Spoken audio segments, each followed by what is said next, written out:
kodum bu çocuğu? Yazıyordun lan diyenler. Avradını siktimin oğlu. Diyenler yazıyordun anasını siktimin siktimin çocuğu. Ananı sikerim lan seni. Amına kodum bu çocuğu.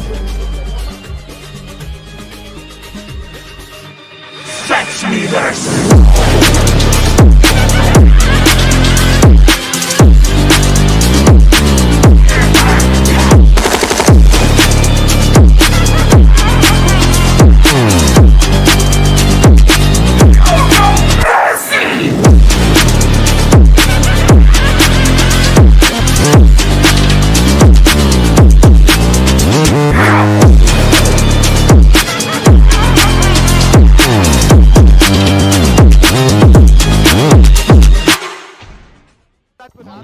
Rusiyada olanlar çıxın dərhal oradan. Putinin bağışçısını sikəcəklər. Qurunun oduna yaş dayanacaq. Mən də sizə kömək eləməyəcəm. Baydır, Erdoğan, bir də ayrı prezidentlər birləşiblər Ukraynaya görə.